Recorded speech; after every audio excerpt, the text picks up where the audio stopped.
Hi friends, అందరూ ఎలా ఉన్నారు? బాగానే ఉంటారులేండి. మరి ఇంకెందుకు ఆలస్యం, మీ అందమైన రాత్రిని భయానకం చేసే రియల్ స్టోరీతో మీ ముందుకు వచ్చేసా.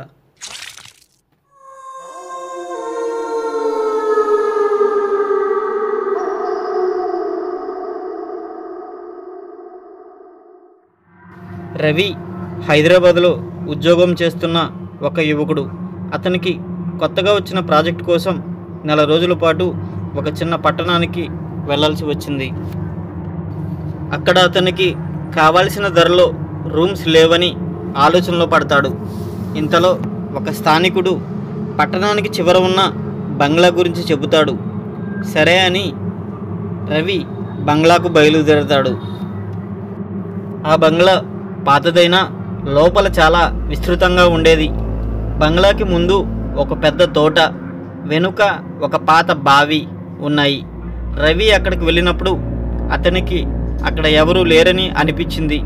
కానీ తోట చివరిలో ఒక వృద్ధుడు కనిపించాడు. ఆ వృద్ధుడు రవితో, మీరు ఇక్కడ ఉండిపోతున్నారా అని అడిగాడు. అవును అంకుల్, ఈ బంగ్లా చాలా అందంగా ఉంది, ఇక్కడ ఏమైనా సమస్య ఉందా అని రవి ప్రశ్నించాడు.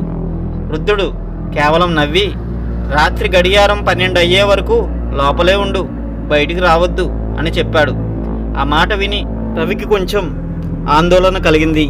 కానీ అతను దీన్ని పెద్దగా పట్టించుకోలేదు. రాత్రి 11:45 అవుతుంది. రవి తన ల్యాప్టాప్లో పనిచేస్తూ అలసిపోయాడు. హఠాత్తుగా బంగ్లాలోని హాల్లోని గంట తానంతటది తానే మోగింది. అతను ఉలిక్కిపడ్డాడు. గడియారం 12 దాటింది. ఆ సమయంలో తలుపుల మీద ఎవరో తట్టినట్టు శబ్దం వచ్చింది. వెంటనే రవి, ఎవరైనా వచ్చారా అని అరుస్తూ తలుపు దగ్గరికి వెళ్ళాడు. తలుపు తెరిచే సమయానికి ఎవరూ కనిపించలేదు. కానీ గాలిలో ఒక చల్లని పరిమళం.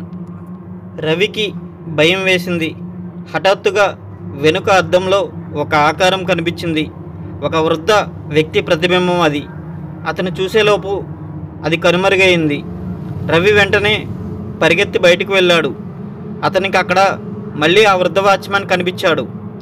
నేను చెప్పాను కదా, రాత్రి 12 తర్వాత బయటికి రాకూడదని అని కోపంగా చెప్పాడు. కానీ మీరే అద్దంలో కనిపించారు అని భయంతో చెప్పాడు రవి.